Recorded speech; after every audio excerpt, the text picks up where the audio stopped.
Yeah, thanks so much, Corky, for joining today. It's great to have you on the podcast. I'm excited to be here, Josh. I was excited when I got your message wanting to know if I would come on with you. And obviously, the subjects that you wanted to discuss with me are close to my heart. So I'm excited to be with you. Yeah, they're close to my heart as well. I mean, I've had family involved in law enforcement. People, I'll not say who exactly. Some of them are still active, but yeah, it's. I mean, I think I'm passionate about I guess the reputation as much as anything of law enforcement. I think it's something we were talking beforehand, but it's a bit under attack at the minute. It's almost become a trade that people would rather not admit they're in some cases for their own safety and for just for their reputation. So it's a crazy time in the world at the minute, and I appreciate you coming on to talk about this issue being so close to your heart. So yeah, thanks again for joining us. Tell us a little bit just about yourself and a bit about your background and how you got involved really in what you do. Well, kind of my story is I played college baseball in my junior year in college. Started working with the church part time while I was playing baseball and going to college. That worked out very well. And when I graduated 2 years later, they asked me to stay on full time. So my journey in full time ministry started 43 years ago. I was in youth ministry in various churches, youth and family ministry, and then later on as a teaching minister, as a pastoral care minister, a lot of different roles for almost 26 years, I guess. And then almost 17 years ago, I decided that I wanted to get out of the church building and out into the community. Even where I live, which is considered kind of the Bible Belt. I'm sure you've heard that saying. Mm-hmm. In our area specifically, they call it the buckle of the Bible Belt. But the reality is, Where exactly is that? Sorry. Franklin, Middle Tennessee, Franklin, Brentwood. I now live in Murfreesboro. We're all just outside of Nashville. Mm. But even in our area where it's known for that, 50% of the people don't go to church, don't have a pastor, minister, don't have anybody to turn to, nobody to marry them, nobody to bury them, those kinds of things. And so I thought, you know what, I want to get out there. It's great. We open our doors and people come in, but I want to go out there for the people that aren't coming in. Mm-hmm. And I want to go be Jesus in the community. That was really my thought. So it was always going out and being a missionary, if you would, in my own community. So I started what was known as Community Outreach Ministries. We did several different things. I had an opening, was already working a little bit with law enforcement at that time, and we'll talk more about that later. Mm-hmm. But I also had a ministry called Outside the Lines for high school athletes in public schools, where we take our kids' athletic experiences and teach them life's lesson from those. And as simple as, hey, if you're out on the football field on Friday night and the guy across from you is kicking your butt, what are you going to do? Yeah. Because life's going to kick your butt someday too. And how you respond as an athlete is probably how you're going to respond as an adult when you hit tough times. So just basic lessons like that. We also worked extensively with drug addicts who were convicted felons. We had a ministry specifically for caregivers because I was a caregiver for my two parents for 13 years. And that is a strong area of need, and it's growing. So those are the things and the story, and that lasted for 16 years. I did those things with Community Outreach Ministries, and then the end of December, I decided that it was time for me to move on, so I resigned. And so I'm basically kind of semi-retired now, if you would. But still doing most of the same things I was doing when I was working with Community Outreach Ministries. Yeah. I mean, that's you covered a lot of ground there, obviously, in your life. You've kind of, I guess, you've been involved in so many different ministries. I think the sports ministry was very interesting to me just as well because I guess people at a fairly young age, those teenage years, they can learn so many lessons from really what is a game, but it's a game that obviously it has rules and it's played in a certain way, but you can take those lessons from the competitiveness of the game and draw lessons out of that. And did you find that people responded really well just with that almost illustration of struggles in life? Oh, absolutely. In fact, out of all the ministry that I've done, we call it Outside the Lines is the name of the ministry. That's probably the one that I enjoyed and I'm proudest of. I worked in that program for 25 years. I started that when I was actually working full-time as a minister at a large church. But when I started Community Outreach Ministries, it allowed me to really pour more about myself into it. So in 25 years, I literally saw thousands of kids come through our program, and many of them who are in their late 30s now still keep in touch with me. And when they contact me and tell me, hey, I'm 35 years old, but I still remember the lessons from outside the lines, that's pretty meaningful. But that also put me in contact with all their parents and with the administration at Brentwood, where I do this ministry. They have 1,800 students. So it's a big place. And so I got to work with administrators. To me, it was just an inlet to the community to connect with people and try to be Jesus in their life. Yeah. No, that's amazing. And did any of those kids grow up to be professionals, or did any of them do pretty well in that sort of athletic world? Yeah. We've had several, not a whole lot. We have a lot of kids that get scholarships and play college football. Brentwood is one of the top academic schools in the whole state of Tennessee, public or private. And so we got a lot of kids that play what I call small college football. One of our kids right now plays for the Green Bay Packers.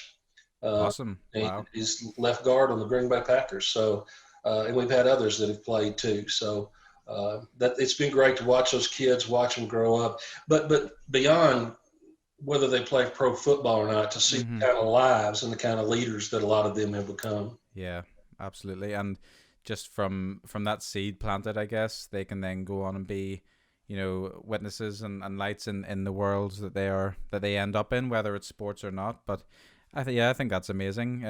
I'm an adopted Seahawks fan. I don't know. I'm assuming that you're not a Seahawks fan yourself, but no, that was just the team.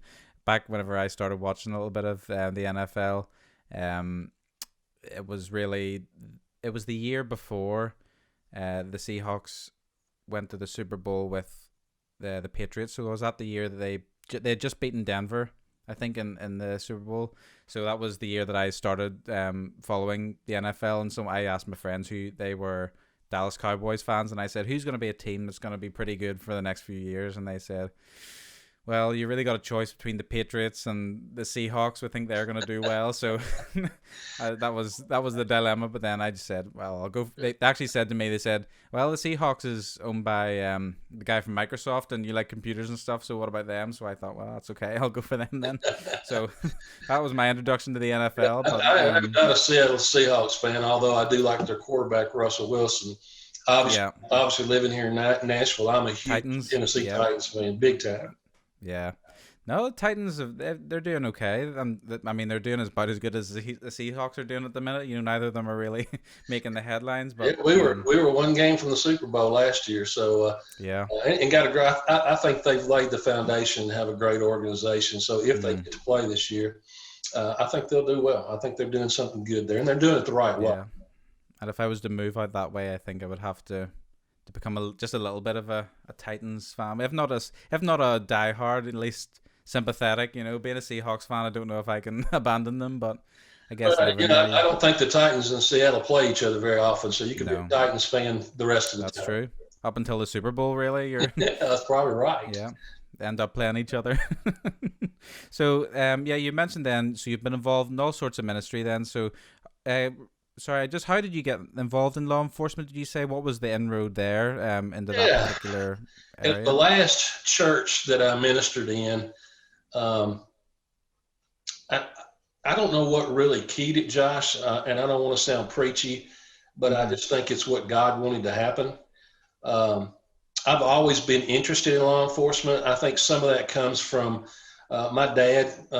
He's passed now, but he retired as a full colonel in the Army. I went to a military high school, graduated from a military high school.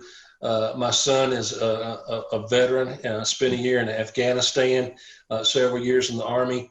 And I see a lot of correlation. Those are people who protect us. Those are people who serve us. And so I think that probably pricked my interest in law enforcement. And the more I found out about it, the more pricked my interest was. And I just happened to mention to a friend one time, I'd love to do some volunteer work maybe as a chaplain.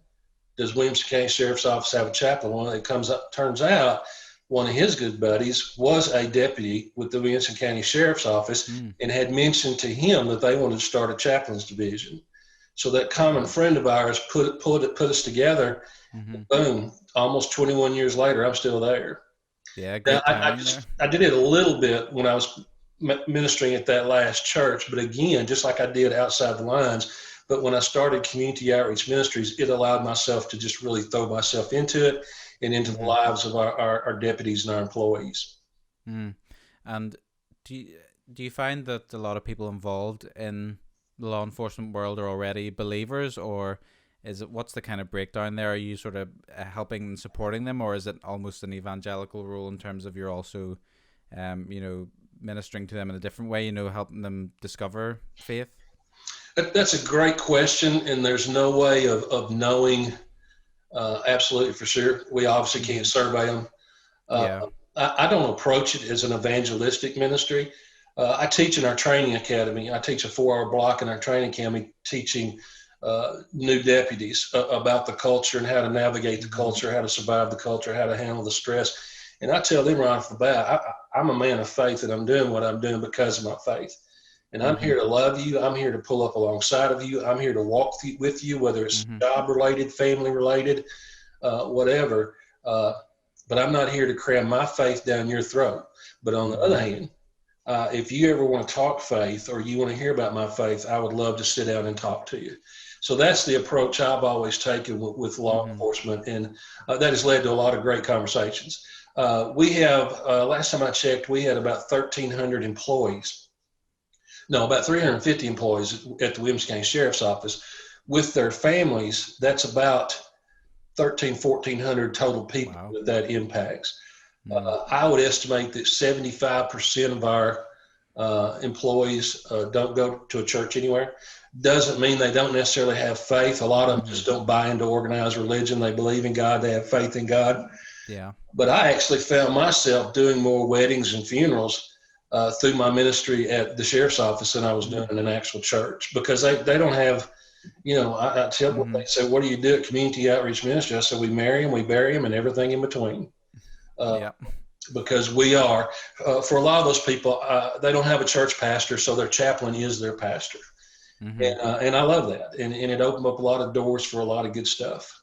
Yeah, my church that I'm currently at, they have done a lot of community outreach work as well, and it was interesting that we kind of have a main guy that is the point of contact for that outreach. He's our community's pastor, we call him, but really then it was interesting to see how he started off as a youth pastor, but then from getting to know the youth, then he would get asked more, oh, can you do this funeral? Can you do this wedding? Then people start to, you become their point of contact for these kind of faith related, any of these faith issues. So, that's really interesting. So what then would be the day-to-day breakdown of activities of a chaplain then? What do you find yourself doing most of the time? Well, most of my time spent with chaplain work is what I call witness. WITHNESS as opposed to witness. Law enforcement officers by nature are very cynical. They're very untrusting. That's just a common trait. And some of that is because of the people they have to deal with, the world in which they have to operate. They have sometimes a really sick sense of humor. And if you don't know them, you don't understand it. But that's part of their defense mechanism because of the things they see and do. Okay. So I just spend time. I spend a lot of time with them. It might be a ride along, and especially when I was working for Community Outreach Ministries, I spent a lot of time actually at the sheriff's office, hanging out. I would go regularly. I've worked with 4 different sheriffs, and I'm proud to say that I had a great relationship with all 4 of them. And I would go in regularly, shut the door, and say, "Hey, what's going on in your life?" And we pray together. We also, the county in here, the county sheriff's office operates and runs the county jail. Okay. So that's one of the reasons we have so many employees, because we run a whole jail, and our jail will have 150 people in it on a regular basis. So I recruited and trained some people to work in the jail doing the ministry. And so we had an effective reach there. And of course, I was on call for the sheriff's department if they needed me to come in an emergency situation. A good example, an inmate hangs himself or tries to. They would call me, and I would come deal with the situation, and then deal with the employees who were a part of that scenario. So just being with them, being on call, and one of the big things too, and this is true to this day, my phone has not been away from me for 20 years, night and day, never off, never ringer off, because I'm on call. I'm on call from two of those three agencies that I told you. If there's a death, if there's a suicide, if there's some sort of traumatic event, they will call me in, and I'll respond as quick as I can. And they're not trained to deal with trauma, and they need to be able to do their job at the scene. So if I can come in and deal with the trauma and allow them to do their job, it's a great partnership.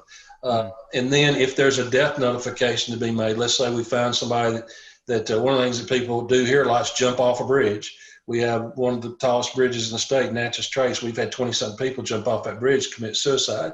Wow. And if I get called and go to the scene and there gather information, then I'm sent to the home to deliver the death notification. Accidents, suicides, shootings, you name it, and I've pretty much seen it all. And way too many times I've had to knock on a door, oftentimes in the middle of the night, and go in and sit down with somebody and tell them their loved one is dead. People ask me, why would you want to do that, and how horrific that is, and it is. And I think I probably have scars, to be honest with you, from doing it for 20 years. And I can tell you a lot of stories about things, and if you want me to, I will, just things that happen, how people react. But Josh, for me, it's like, number one, that information's got to be shared. It's got to be done. And I'm glad that I get to do it, because I get to bring God to the table in the most dark moments of those people's lives. And it's amazing here how many people, I have a whole standard procedures that I go through in delivering a death notification. But after I've delivered the information and then I've dealt with the emotional response, my next question is always, is there somebody I can call? Because I'm not going to leave till they've got somebody there to support them. And sometimes that's been 4 to 6 hours just there with that person. But, do you have a pastor or minister I could call? Do you have family close by? Do you have close friends? And it's pretty shocking here in Middle Tennessee how many times the answer is no, I don't have a pastor, no, I don't have family, and no, I don't have any friends. A lot of people living lonely lives right out here in the midst of us. So, wow. So that's one of the things. Do what? You wouldn't even know it most of the time. If your neighbor, they may have no one. Oh, absolutely. Yeah. And it's so disheartening. So probably the two things that have been toughest for me are the death notifications and the horrific things that I've had to see as far as physical, people blowing their heads off, people shooting themselves in the heart, people's bodies mangled in car accidents, whatever. But that's what our men and women who are in law enforcement see every day. Wow. And they see things that the rest of the world doesn't have to see.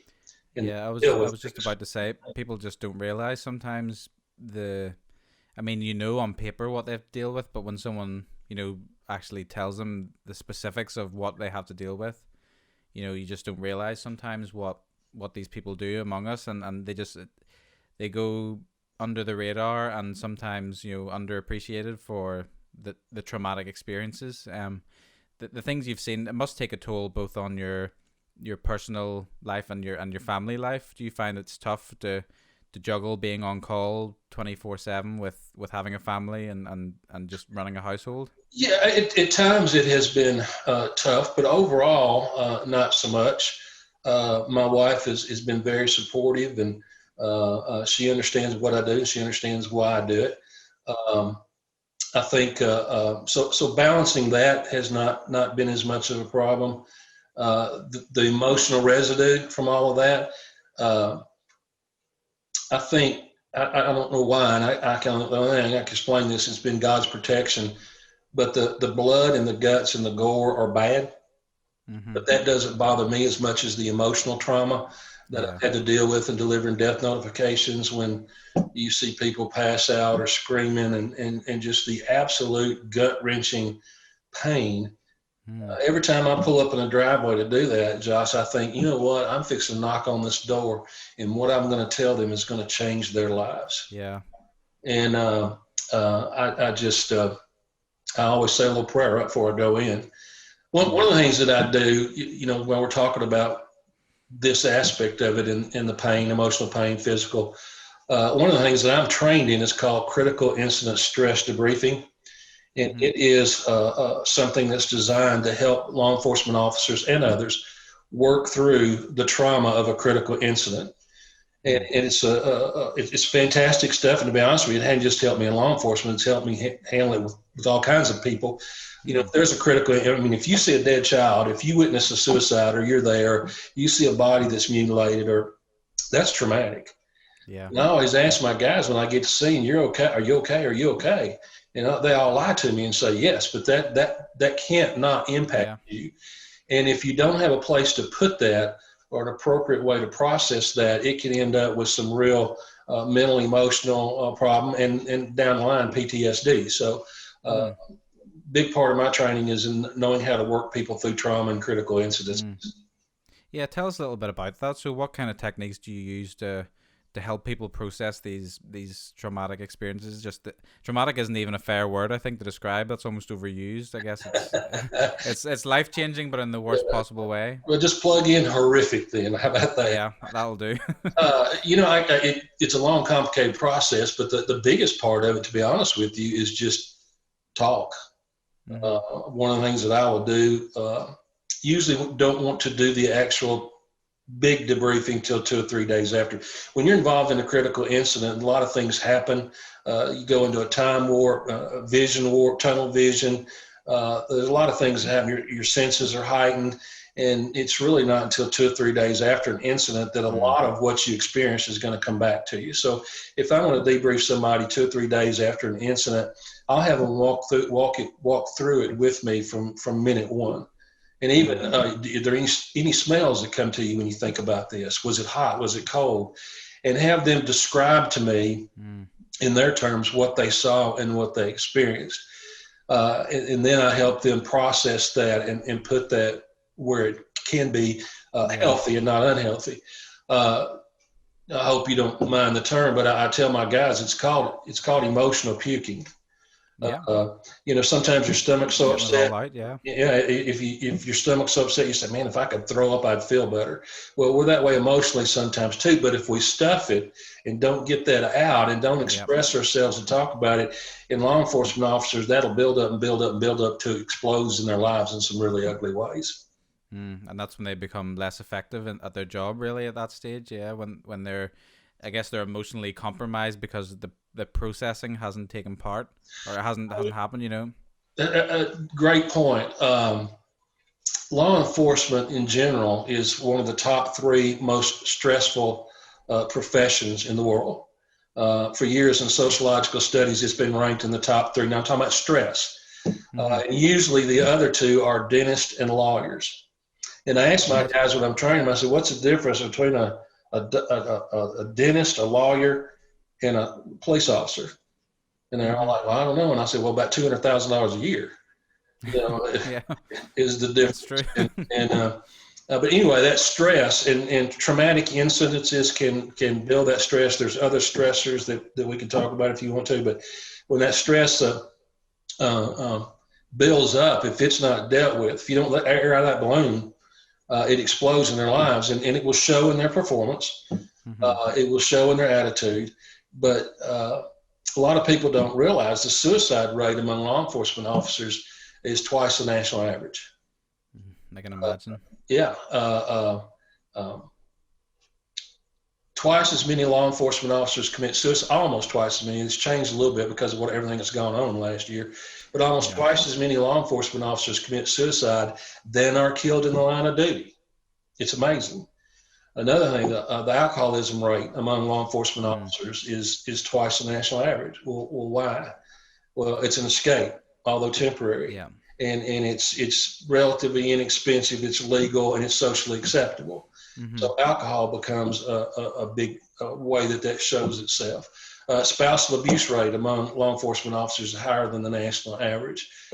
Illness rates are higher in law enforcement officers compared to the national average. And it's all because of the tremendous amount of stress that they have to be under every day. Yeah. Yeah, so part of your job then, you would say, is teaching them healthy techniques and how to manage these. Exactly. In fact, that's exactly what the training part that I teach is understand the stress, because a lot of these people are green. They're coming into it. They're rookies. They have no idea. Here it is. Here are the things that cause it. And then my last hour, I give them a toolbox. I tell them, I give them to them. It's how do you deal with that? How can you deal with this and stay healthy? And one of the things for me is I have to practice what I preach, because I see the same things they do. And so I've had to learn how to use those techniques myself, how to deal with that and make sure that I stay healthy, because if I'm not healthy, I can't help anybody. Yeah, are you supported by your fellow chaplains then, or I'm assuming there's a support network for the support network? Well, you know what? To be honest with you, for the first 15 years, it was just me. And I answered every call. I was the only one. And about 5 years ago, we got big enough that I said, this is bigger than just me. And so I established a team at the Williamson County Sheriff's Office, and I recruited some men and women. I trained them, put them in place. So there's 4 of us there now working with those people, ministering to them on a day-to-day basis.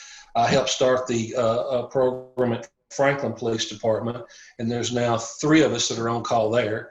And then Nolensville Police Department, I started the program there, and there's 4 chaplains there, and I trained them as well. So where we went from 1 in the whole county, we now have 8 in the county working with different law enforcement agencies. So I'm proud of that. It's bigger than me.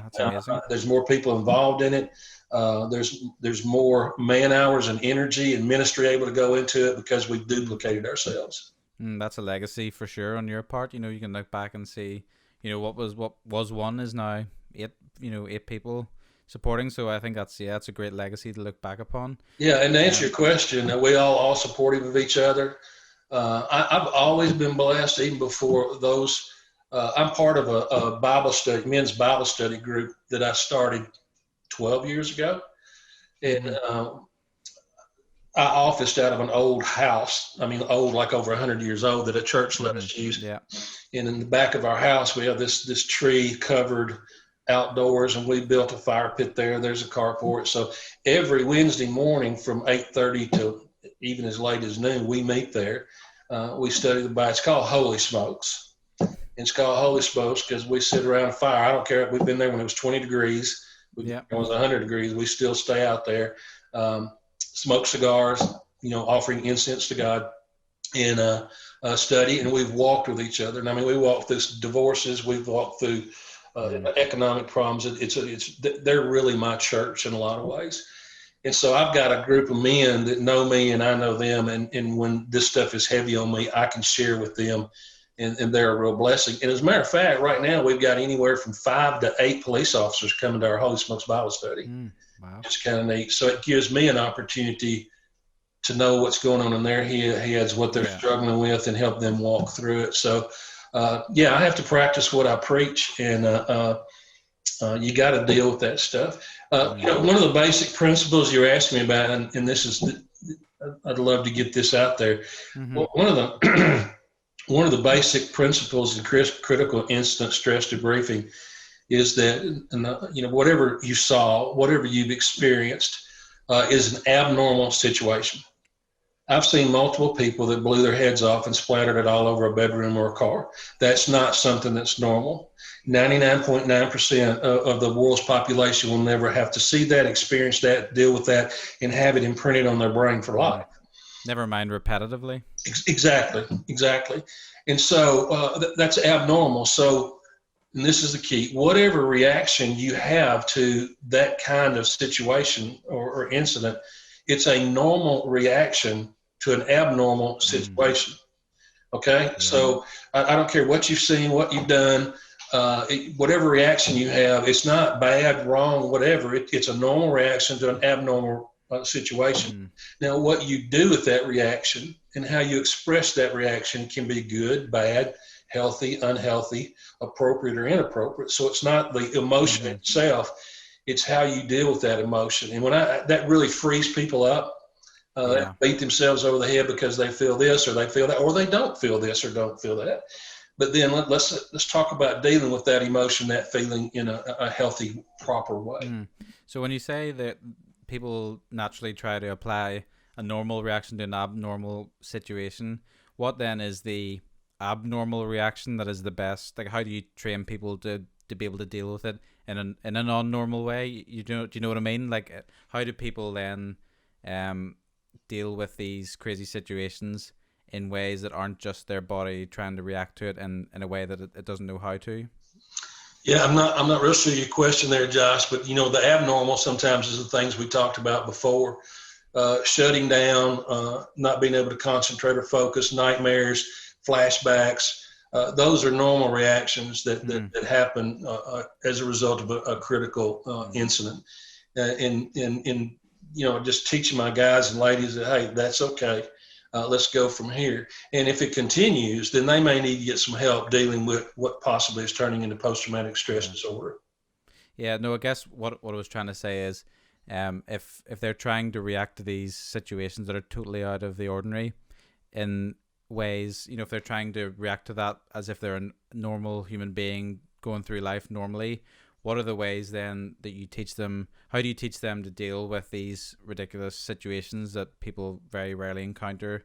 What are the healthy ways to deal with that so they don't go down the route of being, ending up with post-traumatic stress, or they don't end up with these terrible symptoms? What are the techniques dealing with that? I think the big key is talk. One of the points I give them $2 is talk. Law enforcement officers don't like to show weakness. They don't like to show vulnerability. And that's one reason they often hide the trauma that they're feeling themselves, or don't express it, or don't get help. I think that's changing, which is very exciting to me. Law enforcement in general in those kind of areas, in the 20 years I've been working with them, there's transition changes. They're realizing, if it didn't kill John Wayne, it shouldn't kill you either. That kind of mentality, buckle up. So I think talking about it, having a life, one of the keys I tell my guys is, being a law enforcement officer is something you do. It's not what you are. Right. If they allow that environment, that stressful environment, to define them, if they don't have life outside of that, they're probably going to struggle. Yeah. I tell them too, law enforcement officers have a very unique sense of humor. They have a very unique perspective of the world. They're very cynical. They're very sarcastic. And if the only people they spend time with, the only people that they discuss these things with, is other law enforcement officers, you end up with what I call emotional incest. So right. I encourage them to have a life outside of law enforcement, to have relationships out of law enforcement. I encourage them to have hobbies or something where their mind doesn't stay fixated on those memories or that trauma. For me, I'm a big fisherman. I've got me too. I've got a 20-foot bass boat sitting out here about 15 feet other side of this wall in this office I'm in. And, when I get in that boat and I only go fishing with people I really like. So, you're within 20 foot of that person, but there's nobody else anywhere. Nobody can touch me. Nobody can pull on me. And for me, I see God's beauty in creation and in the world. I love to fish. There's not much that feels better than setting a hook on a big bass. And I can get lost in that. And so I encourage them to have hobbies, do things, have relationships with people outside of law enforcement, so they get a different perspective and not just inbreeding emotionally. Yeah, no, I was going to say we don't have too much bass, I don't think, and at least we're near where I am, but I'm a big fan of fishing for trout. That's the main thing around us. So love to trout fish. We've got a few trout streams. My first ministry was in a very rural town where I played college baseball, and had the Little Red River, which was full of trout. So I trout fished a lot then. I've been blessed. 2 years ago, I went to Mexico to the #1 largemouth bass lake in the world. I go to Minnesota every year and fish for a week with a buddy of mine up there. And but that's a real outlet for me. And that so having those kinds of things and those kind of outlets are part of what I think has helped me at least keep part of my sanity in the last 20 years. And it puts humanity in perspective with the rest of creation, in my opinion. You get to see that. I guess it's almost like when people say they see, when astronauts say they look back and see Earth from space, they then get a perspective on, everything that's going on within the world is all in context of this massive creation that's out there, a huge planet and a huge universe. So I guess then you get to see that the things that are going on in your life are not all that's going on in the world. There's still peaceful parts. There's still exactly. But if you don't if you don't get out of your little small space like the world of law enforcement, you can't get that bigger perspective. That's a great illustration. Yeah. And have you ever seen then, to go back, you mentioned about some stories. What kind of is there a large number of law enforcement officers that end up having breakdowns? Do people end up just almost losing their minds because they find it so hard to process what they're seeing? I don't know that I've seen it to that extreme. The extreme of that are the ones that kill themselves. Wow. I see a lot of that struggle emotionally, that get very hard, they get very removed, or again, they turn to alcohol or whatever, or it shows itself in health-related ways because our illness rate is much higher. So those are mainly the kind of things I see, or they'll just quit. They'll just get out of it because they can't take it anymore. And you know what? That's okay. I mean, don't stay in a profession that's destroying you. And so I support those people too. Yeah. So to talk about a little bit more about, you said it was a bit of a calling for you, really, and you felt like it was a natural leading almost into this world. What part does faith play in everything in your dealings with law enforcement, in terms of do you believe that that there's almost biblical backing for these guys going out and protecting everyone else? Because I know a lot of people at the minute, I mean, to me it's a shame, I've seen even church leaders talking about this idea of defunding the police and things like that, and even promoting this idea of law enforcement almost being a negative. And what are some of the biblical lessons you've learned about the role of law enforcement officers and what they do? Well, I think the Bible is full of teachings about respecting those in authority over us. Law and order is all through the Bible. I mean, read the book of Leviticus. Respecting our government, giving to Caesar what's due for Caesar. I think my biggest point, I'm a people person. And God, for whatever reason, has gifted me to be able to deal with pain and trauma in people's lives. I ask myself the question, if Jesus would show up on earth right now in 2020, who would he hang around with? Well, I don't think he'd be hiding out in a church building. I think he'd be out in the community. And one of the things that Jesus said, he said, I didn't come for the well, I came for the sick. He was about broken, wounded, and hurting people. And I don't know a culture in our world that's broken, wounded, and hurting much more than law enforcement. And I could just see Jesus running to that culture, to pull up next to them, to hold them, to hug them, to love them, to support them in what they're doing and the way that they protect and they serve. So to me, it's just trying to be an extension of what I think Jesus would do. And I think that's the real core of it. What's going on in the United States right now and the backlash that law enforcement officers are receiving, and it's much worse now than when you and I first connected 2 weeks ago. Yeah. It's a mess in the United States right now. It's very difficult for me. I will say this, there are bad cops. But when a bad cop does something bad, you know who gets the most angry about that? The good cops. Yeah. They're disgusted because that represents them. I mean, we pride ourselves on being a brotherhood and whatever. And so they would be the first ones to want a cop who does something illegal or inappropriate to be put in jail. But the reality is the number of cops that are really bad cops, there's bad cops and then there's cops that make bad decisions when they have to make split-second decisions. And if you've never walked through that, then people might not understand that. Yeah. I don't want to justify anything that any law enforcement officer has done that's wrong, inappropriate, or broken law. I want those people punished. But I do want the world to know that does not represent the police kingdom, if you would. And I've told people, and this offends them sometimes, when I think about all the ministers I've known through 40-something years of ministry, percentage-wise, I knew more bad ministers than I've known bad cops. And so when I see them persecuted, when my guys step out of our building with their head on a swivel going 360 to make sure nobody's going to ambush them, when I see them have to remove every relic of anything that would tell somebody in the community that they're a police officer when they're off duty because they fear for their life, that angers me. When I see people on TV that say things about law enforcement that because of my 20 years experience, I know what they're saying is not true. And I would bet you $1 million they've never sat down and talked to a police officer about their life or about their job. That angers me.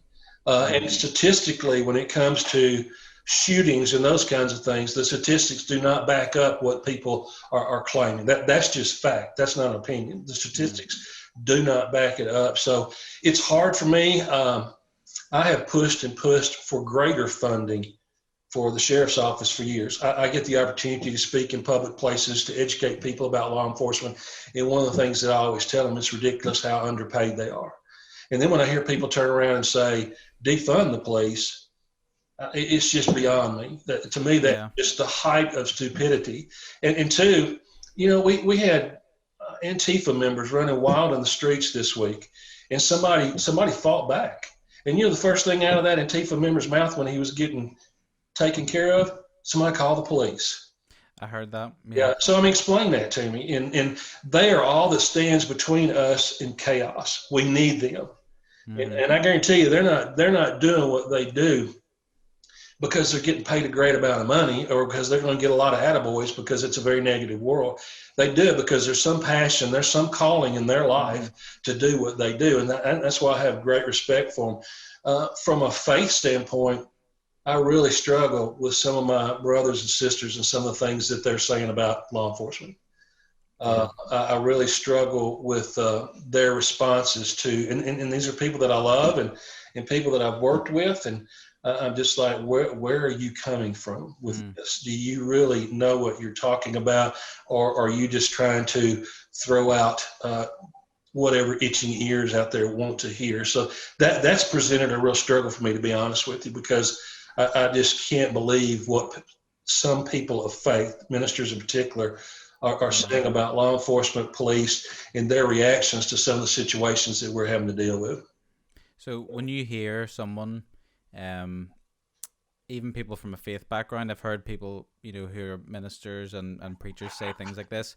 When you hear people say something along the lines of police officers and law enforcement is a vehicle that's furthering systemic racism and things like that, how what's your reaction to that as someone who's seen, and been involved with law enforcement for so many years? I have not seen nor heard anything with the literally hundreds of officers that I work with that would reflect any kind of racism. I just haven't seen it. So from my experience, I don't believe that. I don't believe it's true. I don't think the law enforcement is a part of the foundation of racism. I think that's a problem that's been in the United States for a long time. I don't know that it's a problem that will ever completely go away. I will say that I think racism goes all ways. It's not just one way. And I've experienced that as a minister, trying to work with people of color. It goes both ways. I think it's something we need to continue to work on. But I don't think the reaction that we're getting is justified by the facts and the realities. Now, I'll say this. I spent 10 years working with convicted felons who were drug addicts, and it was through a program that's actually offered by the courts. The judge that ran it was a friend of mine, and he allowed me to come in and bring a faith element to that recovery program. And so at one time, I knew all the judges. It was very close, was in and out of court, spent time and had to operate in that sphere. And, of course, work with the sheriff. He's an elected official. And as a side note, it awakened me how important it is to put the right people in those positions, because if the right people weren't in those positions, I would not be able to do the ministry that I've done. But I will say and own the fact that I think our judicial system and our system of justice, it's horrible, but it's the best in the world. And I think we've just got to take it where it's at and improve it. I think people, I don't think it's necessarily based on the color of your skin, but I can tell you from my experiences with my drug addicts and those that I work with, that the wealthy people are a great advantage in the judicial system. So, hey, let's make it better. I want equal justice too. I want injustice to be done away with. But I have trouble understanding how burning, looting, maiming, stealing, and killing is in any way attached to trying to establish justice. And it's important for us, I guess, to say to people, we all agree that that racism is terrible. We agree that there's bad police officers out there. It's important for us to say that, I think, and you've admitted it yourself. Where I take offense almost, I take issue with, and I take some offense at when people, are spray painting that all cops are bad, on walls, things like that. That's where I think society's done a terrible job, and I guess the media is partly to blame for this, but of distinguishing between the occasional offender and the vast majority of good police officers. And we see so many occasions of where even if there's acts of terrorism, people come out and say say it was Islamic terrorism, people would say not all Muslims, and we all agree that this is a freak occurrence, and when Islamic terrorism happens, that's not how the majority of Muslims act, or nor do they support that. But we're not seeing that same level of not all police officers are bad when there's some that make terrible judgments, and when there's some that are evil and do terrible things. These are the things we need to be. I think we need to be more supportive of the everyday police officer who, whether you know it or not, is keeping you safe, and you just don't realize sometimes. Yeah, absolutely. And I again, I don't know how much you're able to keep up with what's going on here, but it's really hard to keep that balance right now in the midst of the narrative that is being spread. And I really think this started 11 years ago, whenever it was Obama was elected. And there was really, at that point, his lack of support for law enforcement. And then out of that, the Black Lives Matters movement came up, and they have very, very much an anti-police. I think the media is controlled by that element of people. And so the narrative that's being pushed is that they're all bad, or that policing in general is out of hand. And so I think the balance that you're talking about is exactly what we need. But in our culture right now, that doesn't fit the narrative, so it gets squashed or canceled. And I just wanted to mention, I heard was listening to a great podcast. It's called the Just Thinking podcast, and I hope I'm not getting their names right, but Daryl Harrison and Virgil Omaha Walker, he's known as. These are two African American podcasters. They are churchmen, religious, and they're involved in the church.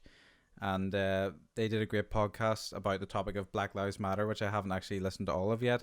But one of them made a really interesting point, and that was if justice was served in cases of when there was police brutality, for example, and the occasions that happens, that doesn't further the Black Lives Matter agenda. So his fear as a black man is that if justice was served and the right outcomes happened and people were prosecuted, would this go away? Would the trouble go away in terms of riots and protests? He's not so sure, because he thinks that organization exists on the premise of justice isn't being done. So he worries that this will result in, I guess, suppression of the news of people that are being dealt with correctly, and some misinformation will be promoted in order to keep the agenda alive. And I've heard that from quite a lot of people who are African American or black, or people of color, that worry for their own community, that what will be a positive, or what would be success for them. You know what I mean? What's the standard in which they can say, okay, we don't need to protest, we don't need to do that anymore? And I don't know if we can ever reach the standard that they've set in terms of, there probably every single year will be a black person that's killed by a police officer. If you're trying to stop that, I don't know if that will ever stop, and that's what I worry about and what they worry about. That's a great point, and here's kind of my take on that. I can say to you unequivocally that I think Black Lives Matter. I think all lives matter, but I think Black Lives Matter. I cannot support the Black Lives Matters movement in any shape, form, or fashion. To me, it's two different things. I have black friends, I have Indian friends, I have Hispanic friends, I have friends of all color. I've ministered to people of all colors. And just because of my faith, because of the God that I serve, because of the Jesus that lives in me, I love everybody. And color doesn't make any difference to me. But Black Lives Matters is not about I don't think they're interested in social justice at all. Their stated purpose is to create a Marxist regime in the United States. They want to tear down the United States as it exists. Their goal is political. It's not racial. In fact, I've challenged people. Tell me one thing the Black Lives Matters movement has done for the black community. Name one. They've gone in and destroyed a lot of black communities in their rioting and looting and burning and those kinds of things. But as far as really doing something concrete for the black communities, it could be there, but I don't see it. And when I hear people, and I see the NBA putting Black Lives Matters on their courts, and players wearing Black Lives Matter stuff, whatever, I agree. Black Lives Matter. I agree. There's injustice that needs to be dealt with. But if they're saying I support the organization Black Lives Matters, it's anti-American.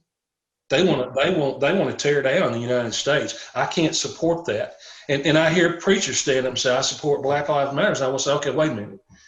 Do you believe Black Lives Matter, or do you support the Black Lives Matters organization? Because it's two totally different things. Absolutely. And so let me finish that, Josh, because I thought you made such a great point. What's the end game? What's going to be enough? When will all this not be necessary? And I don't think it's tied to when justice is done. I think it's tied to when their political agenda is fulfilled. And this is my worry.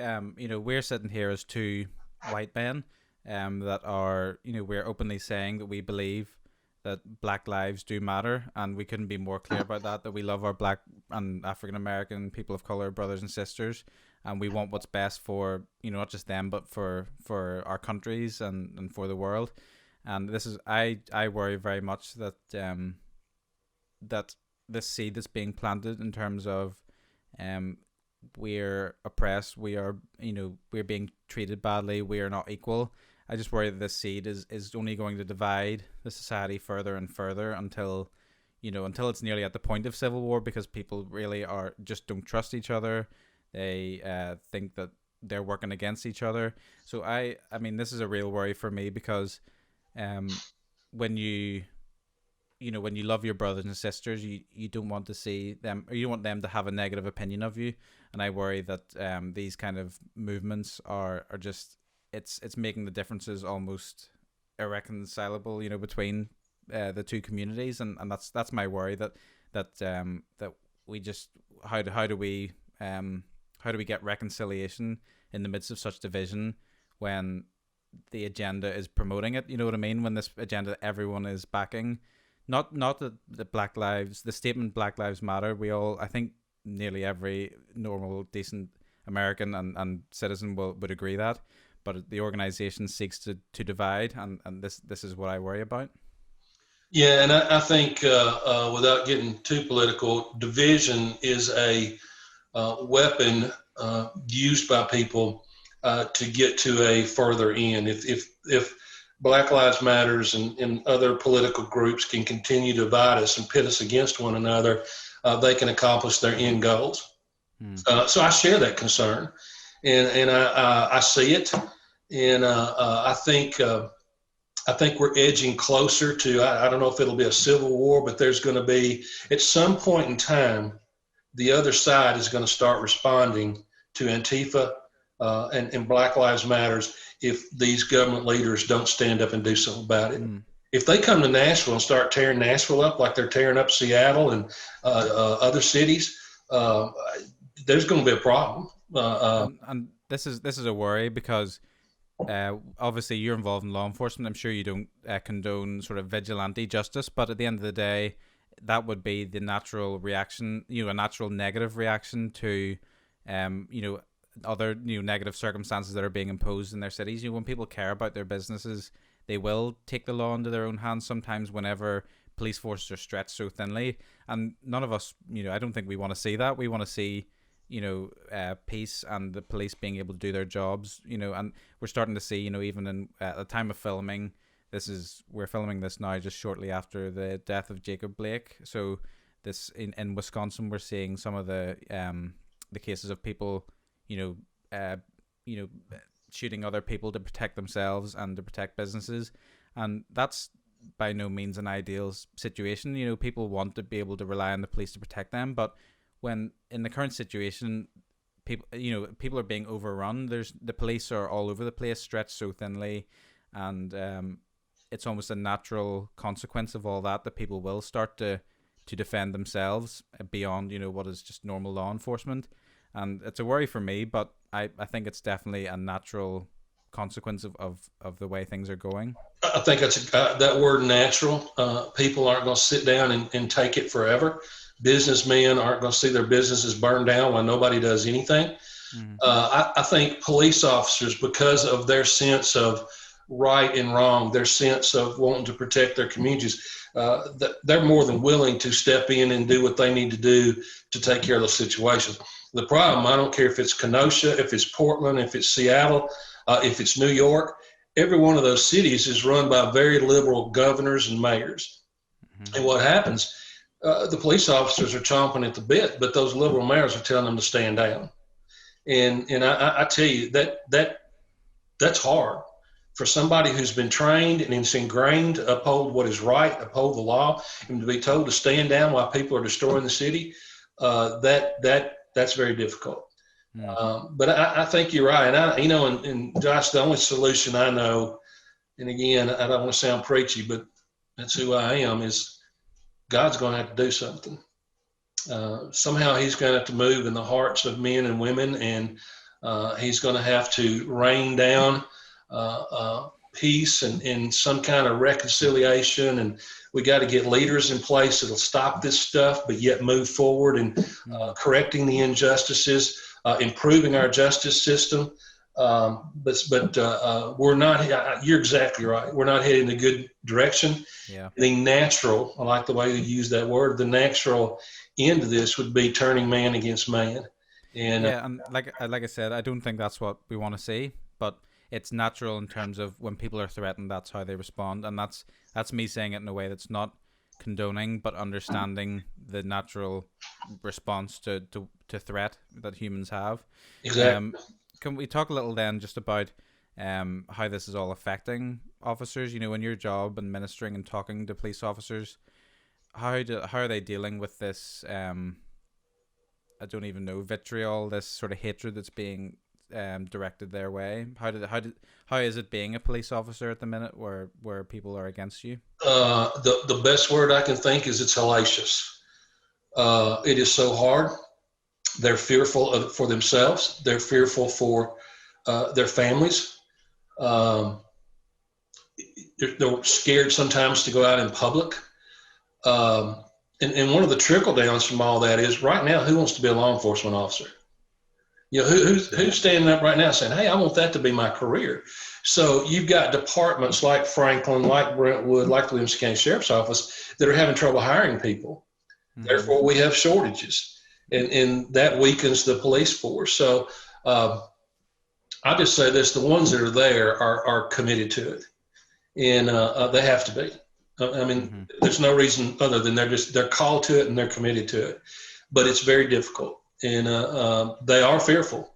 And I used the phrase a while ago, they keep their head on a swivel. They're looking all around them. And you know what? I know you know a little bit about Middle Tennessee, this area, Franklin, Brentwood. I'm in Murfreesboro. We don't get as much of that as some of the other cities, some of the vitriol. And we have people that pull up next to our police officers and give them a meal or give them a gift card and say thank you. So we're not in an area that is as vicious toward law enforcement as some others are. And I know the officers that I deal with, especially mine that come every Wednesday morning to our Holy Smokes Bible study, they're grateful for our community. They're not getting as much of that, but it's still scary, and we're still having trouble hiring people. And fear is a word. I mean, how many police officers people are just walking up to them and shooting back of the head, or whatever else? I mean, no warning, no anything. How many times now? I think this has increased because of the lack of respect and the way that law enforcement has been painted. But, going right now and delivering a warrant, to somebody's house has become a scary thing, because it's not uncommon for them just to open up shooting police officers. Yeah. So it makes their job much more complicated, more difficult, more, I've said it's one of the most stressful professions on the face of the earth. Well, this is just added to that stress.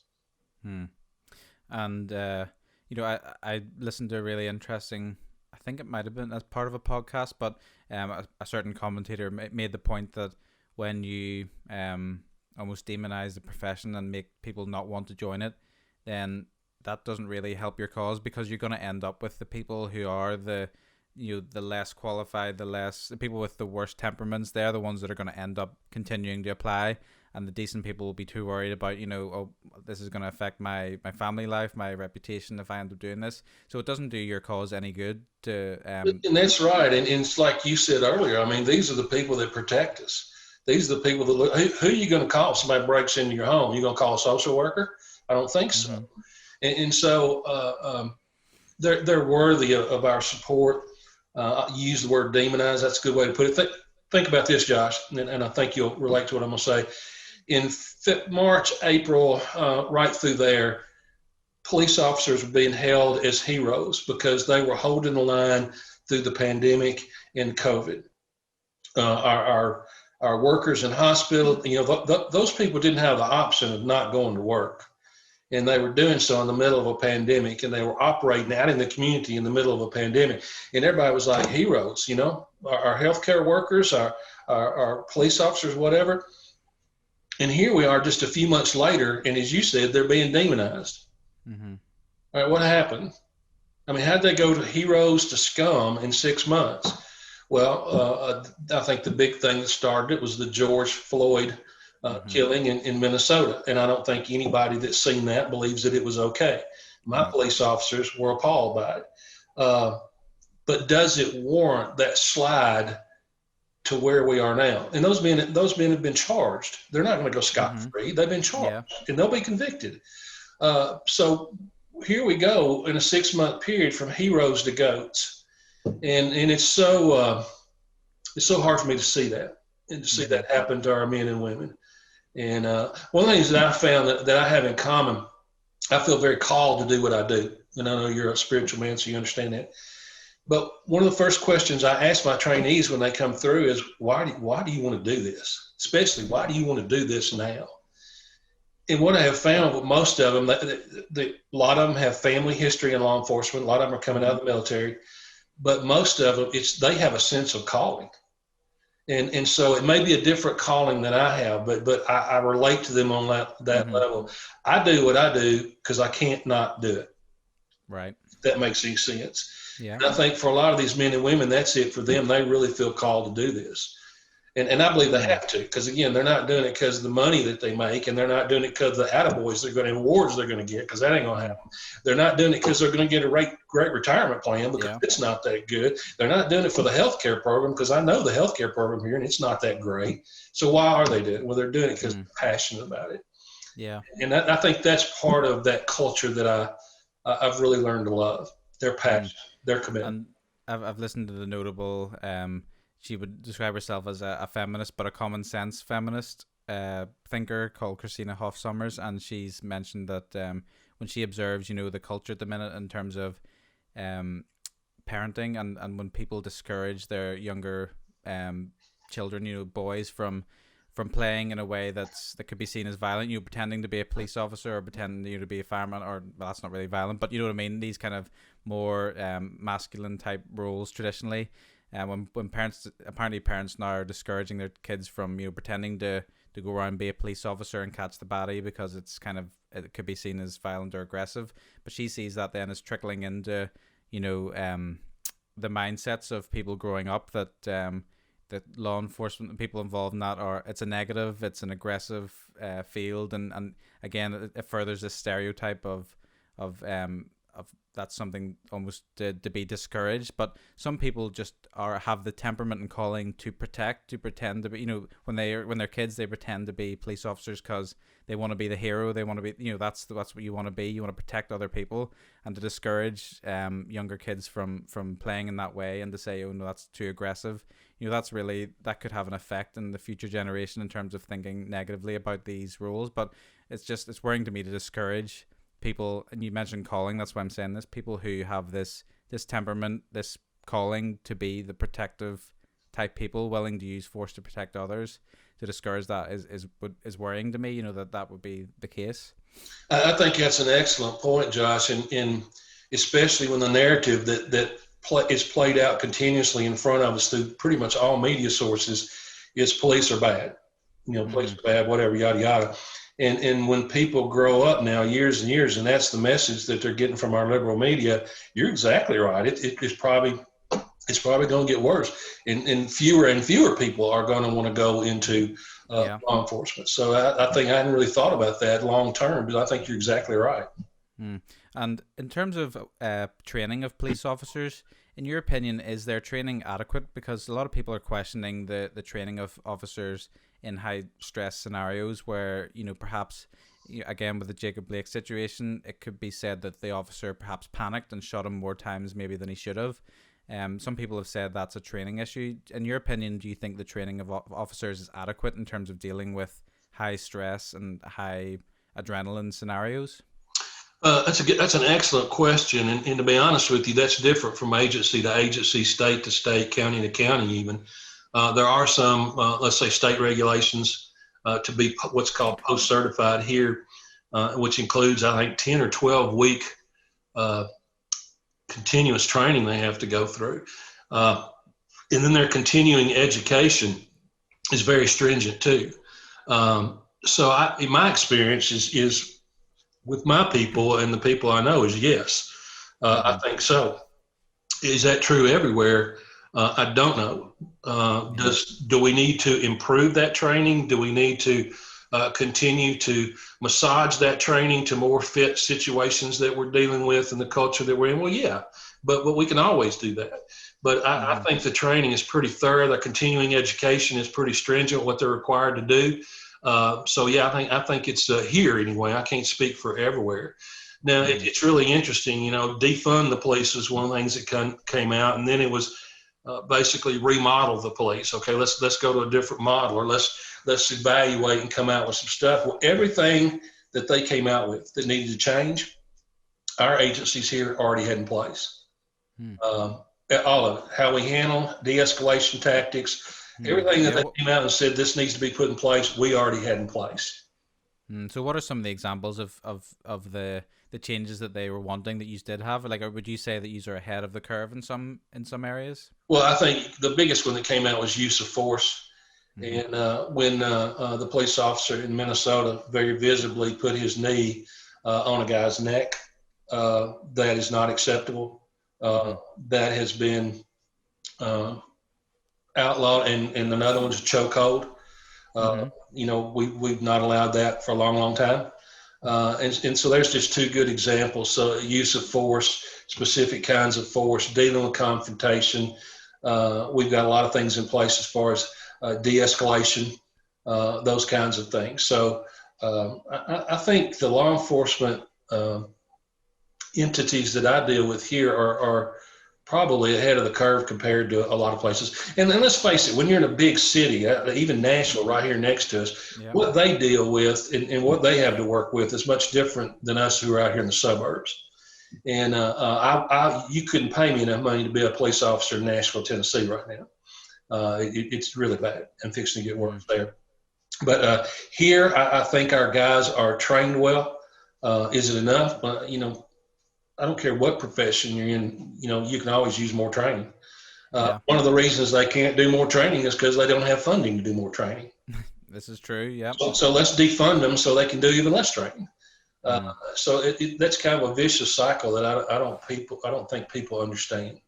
And it's very similar to the issues that are occurring along the border, where people say, about the conditions that people are being detained in at the border, and yet simultaneously they're cutting the funding so they can't have more money to make better conditions for these people. So there's so many scenarios where people complain about, for example, this isn't done right, this isn't being done humanely, but then with their other hand they're pulling all your funding so you can't make the improvements. And this seems to be going on in so many different areas. Well, I tell you what, I'm 63 years old and lived my life here, all of them, and things make much less sense now than they ever have, Josh. It's just, it's okay, let's do this, not understanding it's going to have this impact over here, just those things that you mentioned.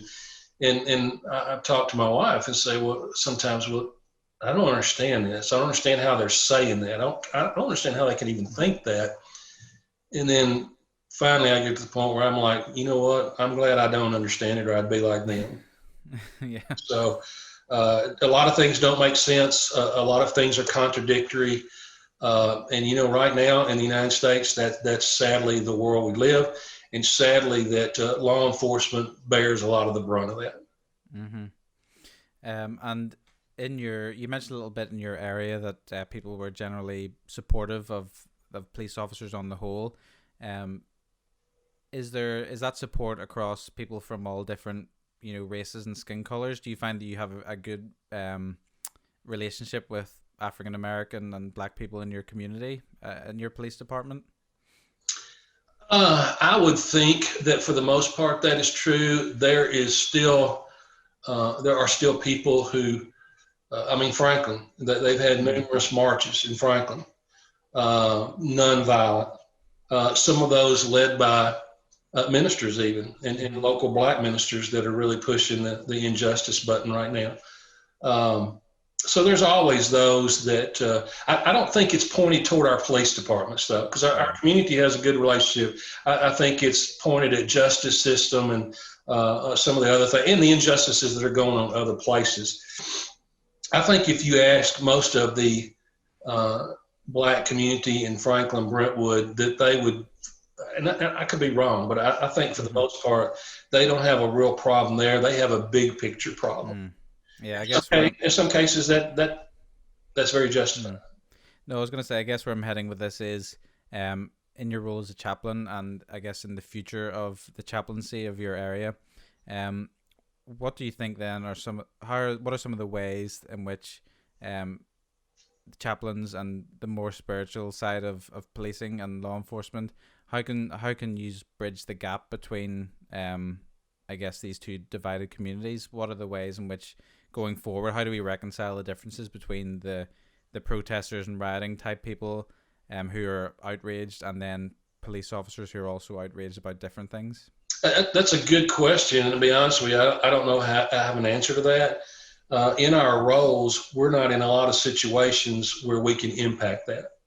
I think what we do is be very careful when we're around them about what we say, how we respond, our comments about the situation in the world, and make sure that they see us loving on all people, not just one group of people. I'm not in a lot of situation where I can really speak to the civil unrest or try to bring those two worlds together. That's just not within the scope of what I or my other chaplains do. But what we model, what we say, what we do, how we act, I think we can have an impact with that. And I think our people do a really good job with that. Mm-hmm. Yeah. And you mentioned earlier as well, just about you have a lot of experiences and stories to tell. I wanted to ask a little bit just about what are some of the most impactful experiences that you've had in your role as a police chaplain, in terms of positive and negative. What are some of the moments when you look back that really stick out? I will never forget the first time I had to go deliver a death notification. Bad accident, 4:00 in the morning. Two drunk guys were on their way home out of Nashville, and a lady who worked at a local hospital and worked in the cafeteria was getting up and was headed into the Williamson County Hospital. They were drunk, crossed the center line, hit her head on, hit her so hard that it knocked her off the road and down an embankment. They called me to the scene. This was my very first one, so I was a rookie, and gathered the information. There was some question about her identity, so I had to go to the house to deliver the death notification. And so the accident happened at 4 o'clock in the morning. By the time I got to the house, it was about 6:30, 7 o'clock. And so it was daylight by then. And when I pulled up in front of the house, it had huge windows, glass windows in the front. And as I pulled up in the driveway, I looked up there, and there's the noses of 3 little girls pressed against that window. And they were waiting for the school bus. And I thought, I've got to go in and tell them that their mother is dead.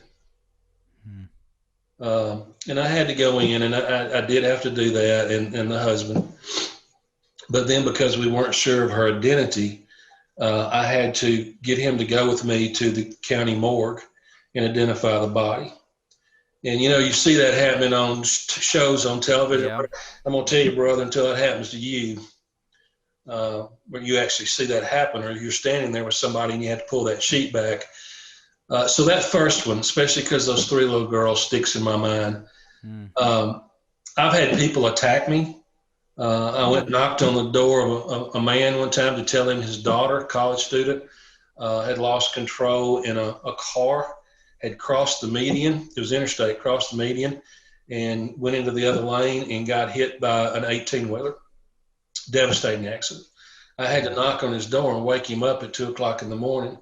And when I told him, he turned very violent. He accused me of playing a terrible joke on him. It just wasn't true, and he came after me.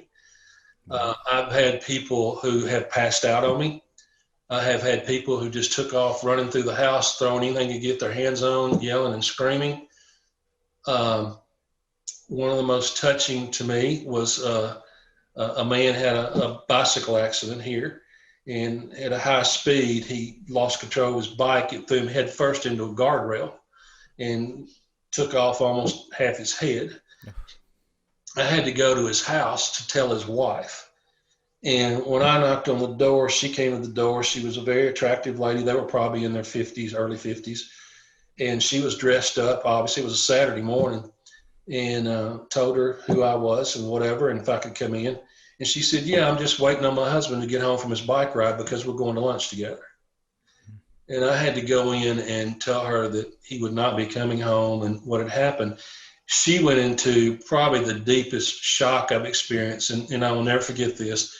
She started putting her hands on me and put both hands on my face, just touching me and touching my arm. She said, you're not real. You're not here.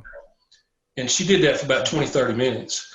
And that kind of trauma and that kind of shock and that kind of pain, again, that wears on me worse than the blood in the guts. And there's other stories too, but those, you asked for some that stick in my mind. The neat thing about that is that lady whose husband was killed in the bicycle accident contacted me recently. And it's been several years, and she chased me down on Facebook to say thank you, and you'll never know how much it meant to me, the grace that you showed, and the way that you walked me through those hours. Yeah. You know what? It makes it all worth it, dude. Yeah. I mean, if God can use me that way, if it can have that kind of impact on people, I'm good. And is it challenging? I mean, I know you're there to bring God's peace in that situation in some way. Is that generally something that people can people even detect that, or is it just a matter almost of doing that within yourself, being a witness to them, and maybe years down the line when they reflect they'll see that? But I think the key thing, and you touched on it, is what I call presence, and that's presence with a C, not with a T. Just me allowing God to speak through me, allowing to have a presence there, a godly presence, a peaceful. This lady mentioned the word, how graceful I was. One of the things that I do when I go in a house is I immediately scan the house or the area that I'm in. And if I see things that reflect that these are people of faith, that opens the door for me to go that direction.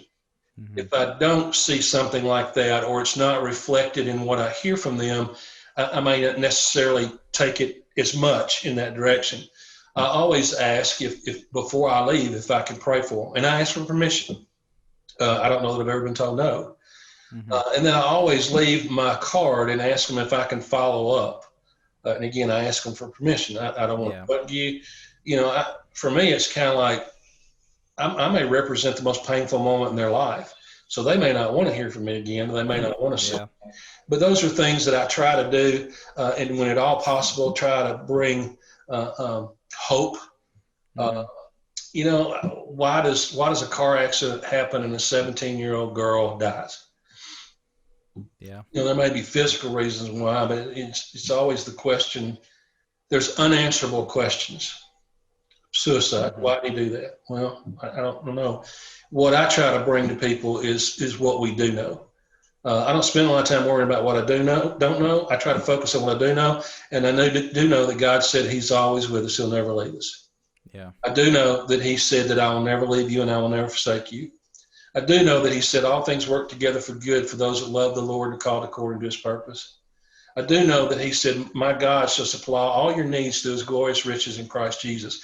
So kind of and that's not just delivering a death notification, that's in the pastoral counseling that I do, or when people are in the midst of a divorce or dealing with drugs or whatever. Let's talk about what we do know. Let's claim what we do know. We'll continue to wrestle with those questions we can't answer, but let's not forget to claim what we do know as absolutes. So that's kind of my philosophy of where I try to take people. And you've mentioned there just some of the reactions that you've seen from other people. For yourself, what has been the most overwhelming situation for you yourself in terms of just you processing what's going on? What was the most overwhelming situation for you? I hadn't thought about this in a while, but as soon as you asked that question, I've got an immediate answer. 2 years ago, in my work as the chaplain for the high school football team here in the Outside the Lines ministry, I got a call on a Sunday morning, and it was our head coach, who I'm very close to. And he said, Corky, I think we've got a dead football player. And I'm like, what? And he said, yeah. He said, I'm not for sure, but let me call you right back. And he called me back, and sure enough, a few minutes later, Susie and I were getting ready to go to church. It was a Sunday morning. And he said, yeah, so-and-so is dead. And long story short, 15, 16 of our football players had a camp out that night.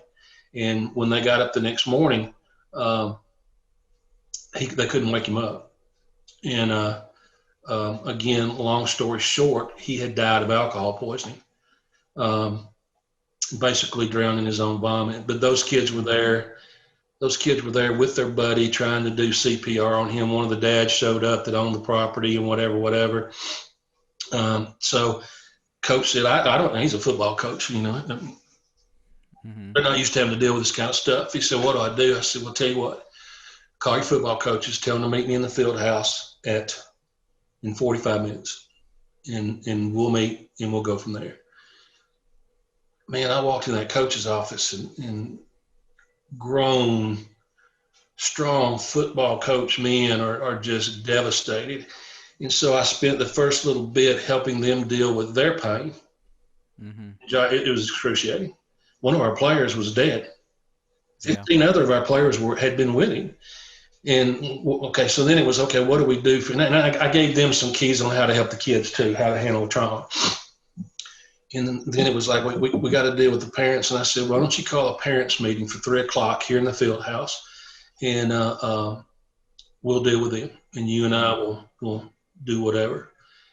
So they did that, and so that was about 3 hours later. And I walked out of the coach's office in that field house, and there was over 200 parents, players there. And it was the most somber, painful. I had to step back for a minute before I could start. It is the most emotional thing I've ever dealt with.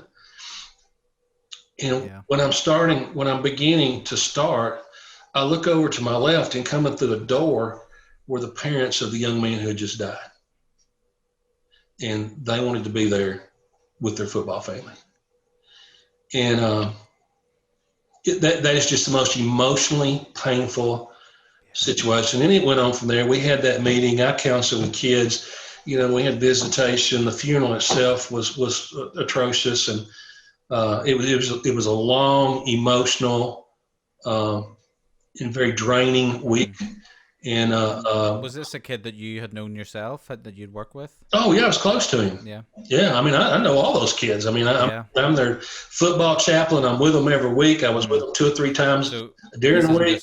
This isn't just a friend of yours. It's a coach from another area. This is one that you've dealt with. Oh yeah, I work specifically with one school with this program. Now, I've been asked to go other places and speak and set programs up, but this one particular school is the one I've worked with for 25 years. And so they're like family to me. And we've worked real hard on those 25 years of building a family environment. And there's an unbelievably positive spiritual environment considering the fact that it's a public school. And we've worked hard on building that. We're not trying to convert kids to anything. We're just trying to teach them how to be godly men and women and go from being good football players to being good students to being good husbands, good fathers, good businessmen. That's what we're trying to grow. And so, yes, but that I don't ever remember feeling as emotionally empty and drained as after that week and that day. And just to end on a more positive note, what are some of the positive experiences that you've had, some of the ones that have uplifted you, some moments that have stood out in terms of you being able to minister and help people? What positive experiences stand out for you? One of the most fulfilling things that I got to be a part of was when I was working with the drug addicts and drug program, to see some of those people latch on to faith as their answer to their addiction. And I can't tell you how many of them I still follow me on Facebook. And they've got their lives turned around, and they're drug free, and they're good citizens. And just delving into, when I first started working with that program, I'm like, what do I have to say to a drug addict? I've never done drugs in my life. I don't understand that world. I don't understand that culture, but I found it to be one of the most fulfilling, enjoyable, and what I learned too about humanity is that when they would pour their stories out to me and I would hear where they've come from and how they ended up where they ended up, I can honestly say that if I had been in the same circumstances, I may very well have ended up in the same place. And so we have to realize that we're all human. Everybody's got a story, and we need to do less judging and more loving. And those working with those people was a joy. There's a lot of them that didn't get turned around. There's a lot of them ended up back in jail. But the success stories there, and them telling me that I was a part of that success story is probably some of the most fulfilling. And the other thing would be just hearing back from football players who've come through my outside the line programs, even 10, 15 years ago, and tell me as grown men how much it still means to them and what they took from that. Those are the things that are fun. Or the wife that, her husband was killed in a bicycle accident, and, out of the blue, 2 years later, she contacts me to say thank you. That's the fulfillment. But I think even deeper than that, I have always felt like I was doing what God built me, designed me, and called me to do. And there's no greater fulfillment than that. I've never felt more about God's business than I have in the last 16 years working in the community in this ministry. I really felt like I was about his business. I feel like I was around the people he would want to be around. And so that in and of itself brings peace and calm and gives me a sense of fulfillment. What can our listeners pray for in terms of both your ministry and in terms of law enforcement in general? What things can people keep remember in their prayers that you think are particularly important? I pray for our law enforcement employees in general. Unless you pull up alongside of them and understand them and understand the situation that they're in, you can't unless you pull up next to them. And so they're in a bad spot. The United States is in a bad spot. So we need to pray for them. And I always tell people we need to pray for them spiritually, emotionally, familially. I mean, it's all parts of their lives that the situation they're in and just the pressure of law enforcement in general touches. And then I think as a whole, we need to pray for leadership. I think some of the narrative that's out there could be changed if more leaders would step up to the table. And quit preaching to tickling ears and let's just be straight up about this. I think those are the two main things: is the individuals themselves, their families, and then pray for our leaders, because it's got to change. I mean, the United States can't keep going like this.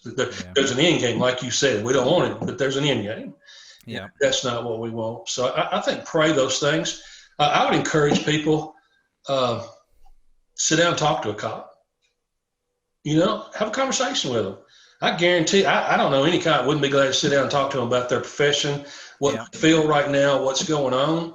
I've had some people on Facebook that lamb-blasted cops, and I can't sit back and take that. And I just said, hey, tell you what, you come over to my office Wednesday, there'll be 5 to 8 police officers there, and they would love to talk to you. Have you ever talked to a cop? Of course they hadn't.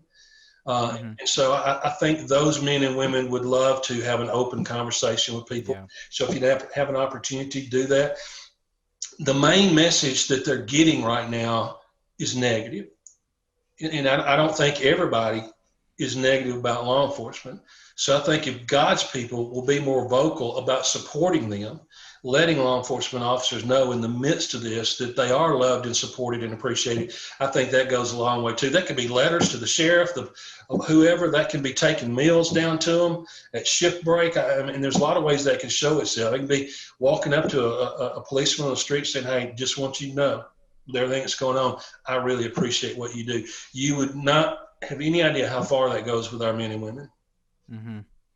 And what would you say to people, Christian people who are perhaps on the fence about throwing their support behind the law enforcement community because of the notion that they may be racist, or these negative sort of aggressive perceptions? What would your message be to people who have a negative opinion at the minute and are not sure they feel the support? How would you convince them that they are doing good and they're doing God's work, in your opinion? I'm afraid that there's a lot of people out there that can't be told any different, that they're closed off to any other message besides what BLM politicians and the media are giving them. If I did, just what I just said, sit down and talk to a police officer, or sit down and talk to somebody that knows something about law enforcement. Educate yourself, because I think for people who are making some of these outrageous claims, it's from a lack of education. It's out of, and I don't mean this in a critical way, it's just ignorance. They don't have the facts. They don't have the information. So I would just say educate yourself. Spend some time with law enforcement officers or with those of us that work with them. Be careful about buying everything that comes across social media or mainstream media on television, whatever. Don't swallow all of it. It's not all true. Good or bad, it's not all true. Yep. Do your research. Yeah, do your research. Get your facts. Don't let somebody else do the thinking for you. I wish more of people who are in that position were open to education and input. And I certainly, and that's why I've enjoyed this time with you so much, because I want to spread the truth. I want to spread the good news about law enforcement. And so you're giving me an avenue through which to do that, and that's why I was excited about being with you, and it's been very good. I appreciate it. No, you're very welcome. Just to finish off, do you want to give some details of some of the organizations you've been involved with? I know this football ministry is one that's really stood out. Is that something that's still going on that people, if they're interested, could even get involved with, or other such, chaplaincy? What are some of the ways that people can get involved with some of the organizations you've talked about? I think the outside the lines thing, and I'm proud of this, even though I've stepped back a little bit because I retired from Community Outreach Ministries, all that work is still going on because of the men and women that I recruited and put in place. I have stepped back from just this year, from outside the lines. That was hard after 25 years. First year I hadn't been involved with extensively with that football program in 25 years. But it's the concept of outside the lines, they're continuing it because they want it. So I'm excited. You mentioned the word legacy, and I don't know. I don't think I'm anything special, but to me, it's important that the things that we started weren't just about me, that they're now continuing. I think if somebody wanted to get involved with athletes and do the kind of thing that we've done, I certainly would be glad to talk to them and tell them what's behind that, what the philosophy behind it, what that looks like, what it can look like.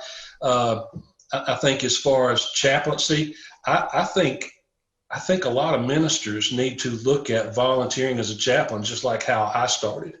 is somehow look at possibly how to get involved. I don't think just anybody can be a chaplain. I think it needs to be somebody with a ministry background. I don't mean that ugly. It's just because of the kind of work that it is. So I think they can't come over here maybe in Nashville, Tennessee with me and jump in, but I think there's kinds of things like that they can do, they can dream, they can envision. When I started Community Outreach Ministries, it's just, where can I get a crack in the community? Where's their door? And law enforcement presented that. Outside the lines presented that. Drug court, which is a drug program I got involved with, presented that. Then we developed a ministry to caregivers, and that gave us a crack into a whole nother section of the community. So that was kind of where all that came from. And I'm thankful that all that work is continuing with or without me. And I know you're on Twitter. For example, are you happy for people just to drop you a message or send you a tweet? Sure. Questions, yeah. I'm not on Twitter as much as I am on Facebook. I'm pretty heavy on Facebook. Some on Instagram, some on Twitter, but not a whole lot. But yeah, my Twitter handle is @Corky, COM, which is Community Outreach Ministries. And then Corky French on Facebook. And yeah, I love visiting with people, talking with people. Be glad to answer any questions. Just don't send me hate mail. I hope none of my listeners would do that, but no, I think it's just from talking to you and hearing what you've had to say. I think it's important that I recognize your contribution to your community, because I mentioned your legacy. It's when it's all, when you say it all out loud and I'm listening, I can see how much of a positive impact in terms of actually almost like trailblazing in your community, setting up these organizations, working with organizations that you've done. So I think it's important to recognize that, and I think anyone listening who wants to know more should definitely get in touch, because I'm sure you have a lot of wisdom that you could pass on to them, and it would be great just if someone listening was able to, even if they were able just to get a bit of wisdom from you that could help them along their journey. I think that could be a really positive outcome from us, from our conversation. We're just chatting about these issues, but if people listening can then make decisions in their life based on hearing what you've had to say, I think that would be amazing. So I'm glad that you're open to be contacted about that. But it's been amazing just to go through some of these issues and to talk to you. So I'm really grateful for you taking the time to just to be involved. And I know I was really just a random guy off the internet, really, when I contacted you. But I got the feeling somehow, I don't know whether it was the fact you were holding a big fish or you had the glasses on, but I thought you'd be an easy guy to talk to and down to earth. So yeah, thanks so much for joining me today. And it's been great talking. Josh, thanks. And I don't know that I've ever done an interview that I've ever been more comfortable, and I appreciate that. And I hope we get to do this again. Absolutely. If nothing else, this is the first time I've ever used Zoom. So there you go. So if anyone, my last thought that I want to get out is important, is I appreciate your kindness and the things that you're saying about me. I'm just an old fat guy that for some reason God used, and whatever happened, whatever good, whatever legacy, it's not about me. It's about him and what he has used me to do, and that's really important. I don't deserve the glory, he does. So thank you. Amen. So if anyone wants to see another show between us two where we talk about other issues or further down the line, put a comment down in the YouTube comments, and give us a like and subscribe if you enjoyed. But to everyone listening, thanks so much for joining. I hope you enjoyed, and yeah, we'll see you next week on our next episode. Thanks for joining.